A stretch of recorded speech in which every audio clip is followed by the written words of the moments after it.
देखिए, लोगों को जुड़ना भी चाहिए और लोग जुड़े भी हैं। अभी भी देखिए हज़ारों की तादाद में लोग आए हैं और जिस तरह 22 प्रतिज्ञा लेने पर इतनी बड़ी सज़ा केजरीवाल सरकार देती है तो लोगों को समझना चाहिए कि अगर 4 साल से मैं कह रही हूँ कि केजरीवाल आरएसएस का छोटा रिचार्ज है तो अब मान लो भैया वो छोटा रिचार्ज है।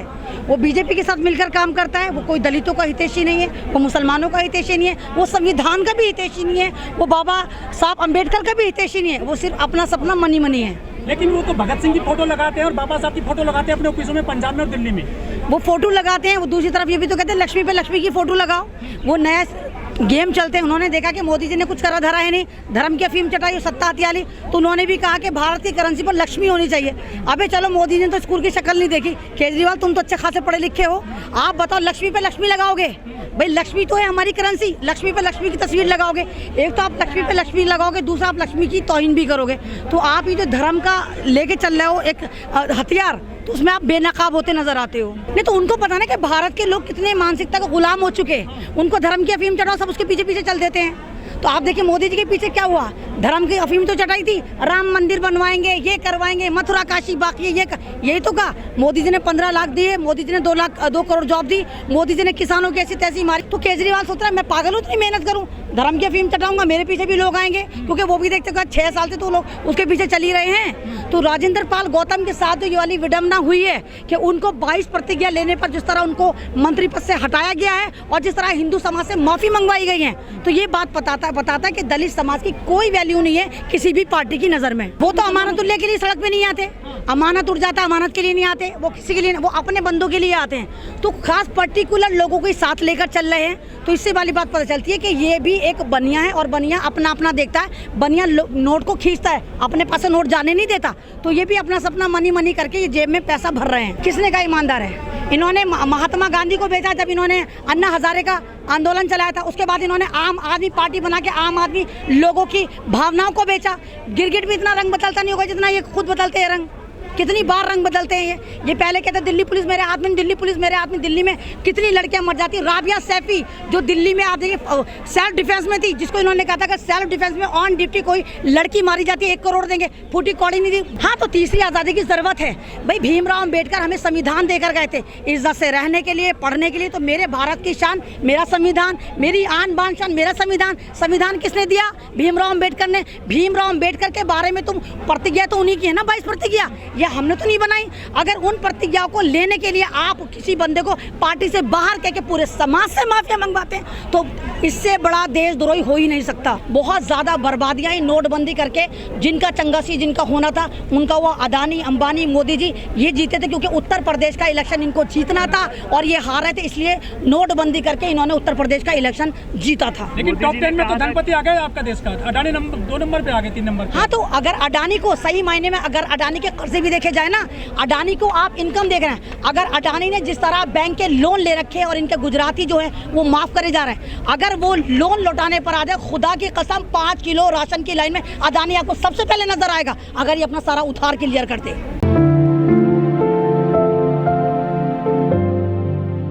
मोरबी ब्रिज गिर जाता है और मरने वाले ज्यादातर पिछड़े हुए समाज के थे। मोरबी ब्रिज पे बात नहीं करते तो कहाँ बात करेंगे आप धर्म की बात करेंगे? ये कहते हैं मेरे दिल में हनुमान रहते हैं। हमने पूछा आपके दिल में कौन रहते हैं? अरे हनुमान रहते तो बहुत अच्छी बात है, मैं देवी देवताओं का अपमान बर्दाश्त नहीं करूंगा। अबे करा किसने, उसका नाम बताओ। यानी तुम चाह रहे हो वही वाली पॉलिटिक्स करना और तुम भाई भाई को लड़वाना चाहते हो। ये वाली बात है कि हम देवी देवताओं का अपमान बर्दाश्त नहीं करेंगे। तो ये सारे टोटके पुराने हो गए। भारत की जनता जाग चुकी है, लोग जाग चुके हैं, ये तमाम के तमाम दलित मुसलमान जाग चुके। और मैं आपके चैनल से यही मैसेज दूंगी, कुछ नहीं करने की जरूरत, सिर्फ दलित और मुसलमान एक हो जाएं, इनको यूं यूं यूं सत्ता से उखाड़ फेंकेंगे। कहाँ है लोकपाल बिल? नहीं, आपको पूछना चाहिए ना। केजरीवाल तो आपको मिलता होगा, धरना जी भी मिलता होगा, बात बात पे धरना देता था। लोकपाल बिल ना आता, ये आरएसएस का एजेंडा था। ये 2012 में लेके बैठ गए और सीधे फुल फ्लेज 14 में मोदी जी आकर बैठ गए। तो इस गेम को समझो ना, पीछे आरएसएस थी इसके, पीछे से हिडन आरएसएस काम कर रही थी कि मोदी जी ने ऐसा क्या करा, 14 में आकर बैठ गए। इतने अच्छे स्कूल करते हैं, से बड़े फोटो छपते हैं दिल्ली के। कौन से अच्छे स्कूल है? चलिए दिल्ली के किस स्कूल में जाएंगे, मैं आपको दिखाती हूँ। दिल्ली के स्कूल में गांजा, अफीम, बंदूक, तमंचे, चाकू, ब्लेड। मैं चलिए कितने कौन से गवर्नमेंट स्कूल में गएंगे, मैं आपको सर्वे करवाती हूँ। तो सिर्फ व्हाइट वॉश करने से कुछ नहीं होता, लीपा पोती करके आप दुनिया को दिखा रहे हैं यहाँ का मॉडल स्कूल मॉडल। कोई मॉडल नहीं सेट करा इन्होंने। गुजरात में दिल्ली मॉडल पेश कर रहे हैं। गुजरात में धपड़धूस हो रहे हैं और यही वजह, जैसे अगर आप उत्तर प्रदेश का इलेक्शन कवर कर रहे हो, जिस तरह मीडिया ने दिखाया था ओवैसी वर्सेस योगी, सेम वही गुजरात में चल रहा है, केजरीवाल वर्सेस बीजेपी।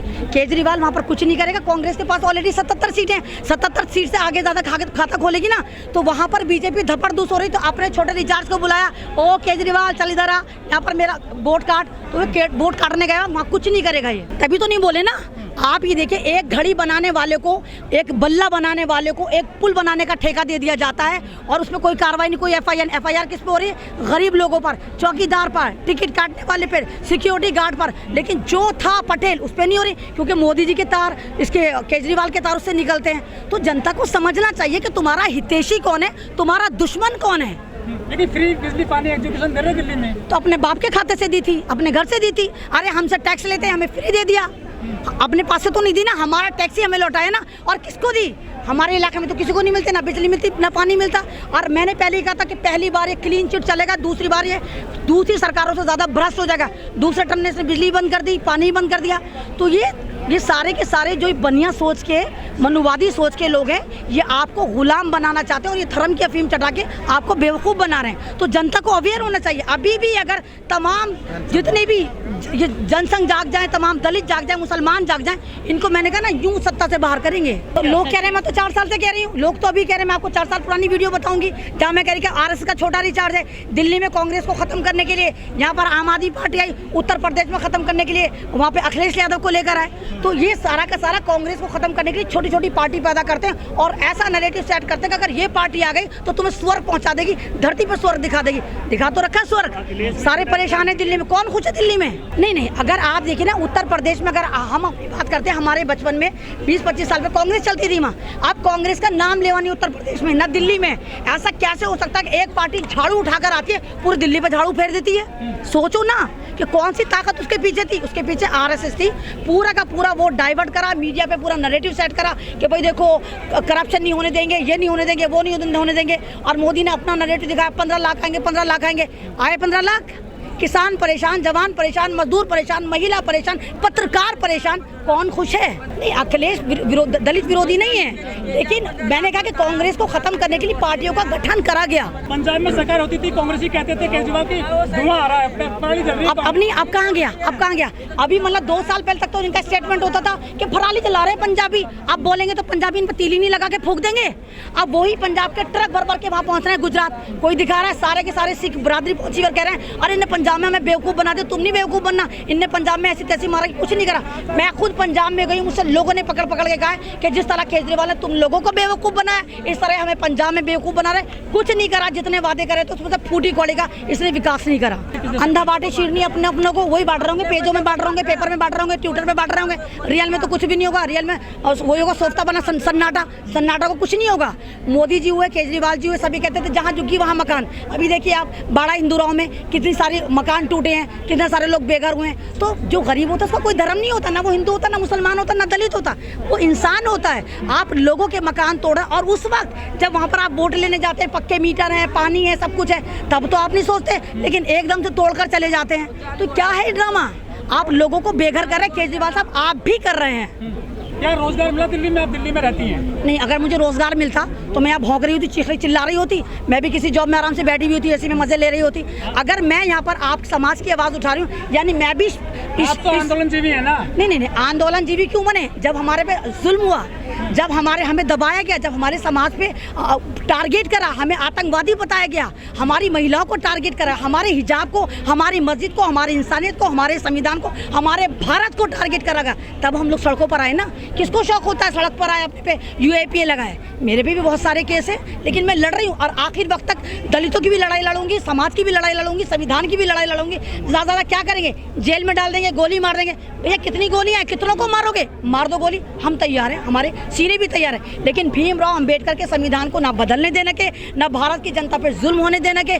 जब भी जुल्म होगा इसी तरह तुम्हें ललकारेंगे, तुम्हारी औकात बताएंगे, तुम्हारे बारे में बताएंगे कि तुम समाज के कितने बड़े दुश्मन हो, तुम किस तरह एक स्वर्ण जाति को प्रमोट करते हो, क्योंकि तुम बनिया हो और बनिया 1 के 2, 2 के 4, 4 के 10 बनाता है, कोई नुकसान नहीं करता। वो बंद कर दिया गया। लेकिन अभी आप देखिए गुजरात में जो हेलीकॉप्टर में जहाज़ों में गए वो 2000 के नोट ही गए, 2000 का नोट ही सेव करके रख रहे हैं। इलेक्शन के वक्त जब बांटना होता है ना, जब वोट खरीदना होता है, उसके काम आ रहा है। नोटबंदी में पहले परेशान नहीं, आप एक बात बताइए ना, आपने एक बार तो नोटबंदी करी, आप उसमें भी ट्रायल लेकर आए कि आपने 2000 का नोट बनाया, तो कि भाई हमारा पैसा जनता का पैसा तो है, बार बार आप बदलते रहोगे, क्यों बनाया था आपने?